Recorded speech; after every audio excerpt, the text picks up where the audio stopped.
Alors bien sûr, on verra qu'on peut aussi mettre des vidéos et du son dans InDesign. Et également des animations qui viennent de Edge Animate, qui est un logiciel Adobe pour faire de l'animation vectorielle. Si vous voulez en savoir plus sur Edge Animate, vous tapez mon nom d'Ambermont et Animate dans YouTube et vous trouverez une playlist qui parle de Edge Animate, qui sert à faire de l'animation pour InDesign et pour des sites web aussi. C'est un peu le remplaçant de Flash, mais il est quand même moins performant. Le problème de Flash, c'est qu'il n'est plus adapté au navigateur web HTML5 et qu'il a été abandonné par Adobe, soi-disant pour des questions de sécurité, mais il paraît que c'est pas si vrai que ça. C'est juste une évolution des technologies vers le HTML5. Tout devient HTML5 maintenant. Le HTML5 et bientôt le 6, vous allez le retrouver dans plein d'endroits dans le monde du graphisme, donc c'est vraiment, ça devient un standard pour afficher des pages interactives.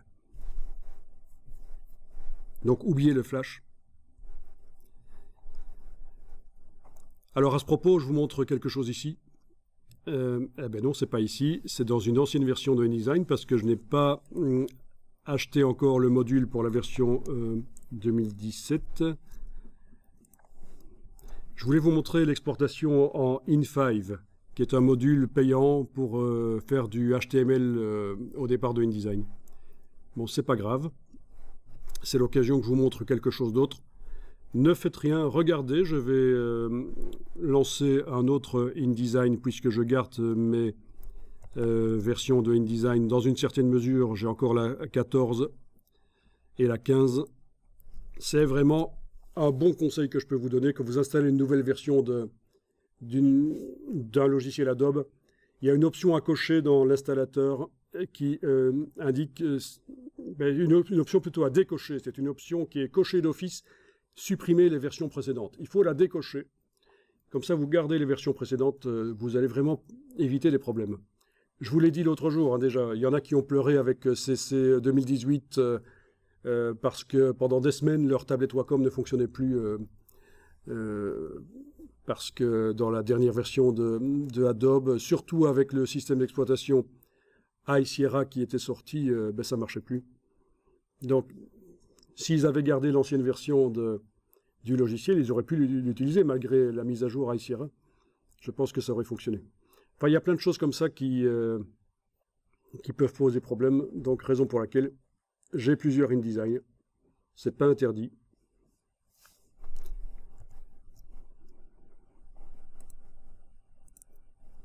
Voilà, ça c'est la version 2015. Vous avez toujours la version 2017 qui est visible derrière. Elle n'est plus visible là, voilà, je viens de l'enlever. Et dans cette version-là, voilà, j'ai l'exportateur, le module d'exportation HTML5 qui est disponible. Je vais pouvoir tenter de vous montrer que ce qu'on a fait là peut servir pour un PDF interactif, mais également pour de l'HTML, si vous voulez. Donc, vous ne faites rien, vous regardez juste. Je suis dans InDesign 2017, je vais ouvrir ce document dans InDesign 2015. La meilleure chose à faire, c'est ceci. Menu Fichier, Assemblage. Chaque fois que vous transférez un document d'un ordinateur à l'autre ou d'un logiciel à l'autre, c'est la même chose, vous devez faire un assemblage. C'est-à-dire que InDesign va tout seul vous faire un dossier qui contient toutes les ressources nécessaires au document.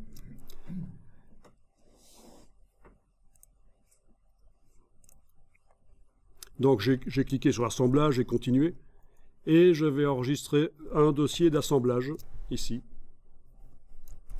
Vraiment, si vous transférez des documents d'un ordinateur à l'autre sans faire de dossier d'assemblage, vous allez forcément oublier des choses. Ceci, ça réunit tout en un seul dossier. Et parmi les choses qui vont être créées, il y a un fichier IDML que je pourrais utiliser pour ouvrir dans InDesign 2015.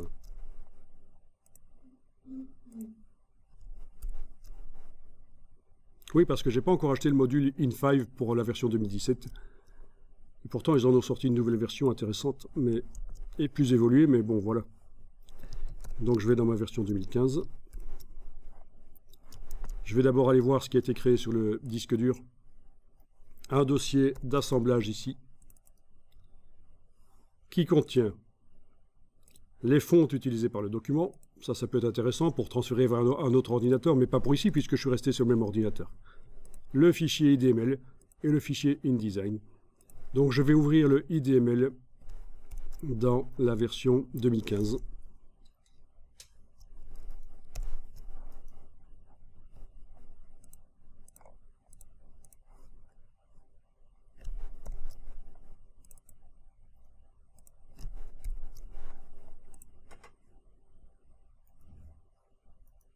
Et voilà.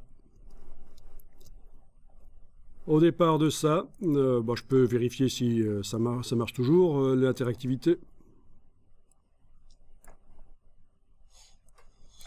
Ah oui, dans cette version-ci, j'ai aussi Aquafadas. Aquafadas, qui est un plugin gratuit pour faire des magazines interactifs.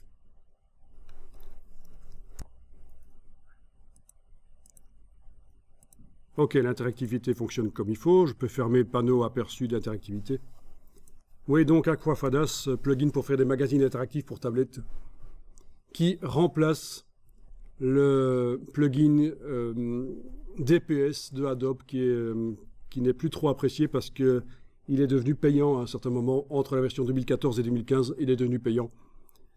Il faut avoir en fait la version entreprise de la suite Adobe, de la Creative Cloud, une version qui coûte, les prix sont variables en fonction de l'entreprise, mais on parle de prix de l'ordre de 300 € par mois. Et donc voilà pourquoi, dans la version normale de la Creative Cloud, le DPS de Adobe, qui permet donc de faire des magazines interactifs, n'y est pas, et pas mal de gens se sont rabattus sur Aquafadas.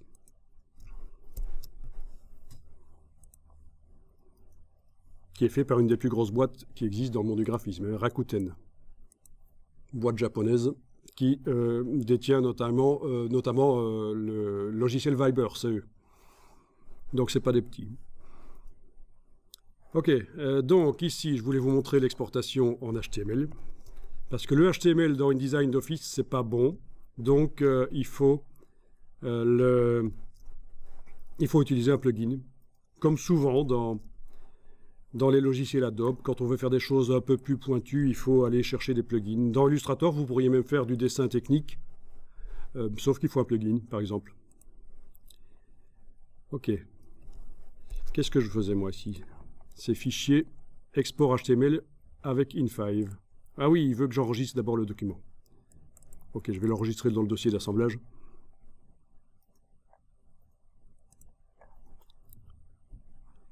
Et voilà, et vous avez, je vais aller indiquer où je l'enregistre, dans le dossier d'aujourd'hui, dans un dossier que je vais appeler export HTML avec In5. Voilà.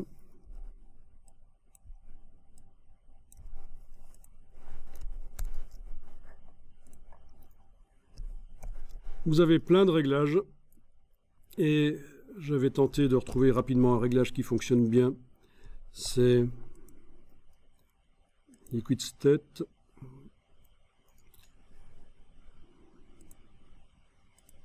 C'est du web. Hein.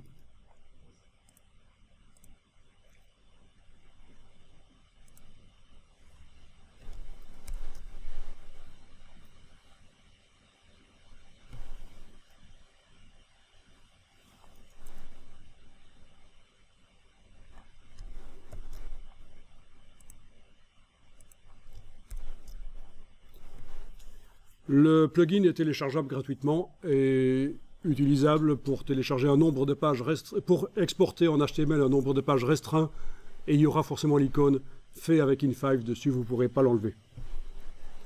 Mais ça vous permet quand même de tester le plugin. Voilà. Donc là, je suis dans un navigateur web et ça fonctionne. D'accord?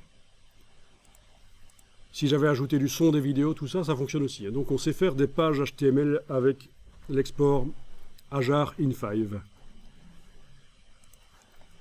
Ceci dit, de nos jours, il faut absolument que les sites web que vous créez soient responsives. Il faut qu'ils s'adaptent à l'appareil.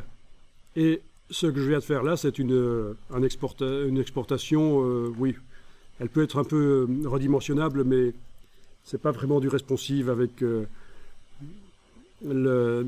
c'est du mise en page liquide, mais c'est pas vraiment du responsive. Donc, ce que je conseille, c'est que ce que vous exportez de InDesign en HTML, eh bien, intégrez-le à des pages HTML faites avec un autre logiciel, par exemple comme Joomla, qui fait du responsive, ou WordPress.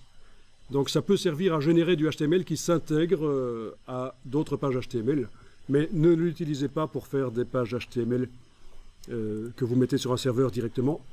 Ce ne sera pas indexé par Google, les sites qui ne sont pas responsives ne sont plus indexés par Google, ça ne servira pas à grand chose.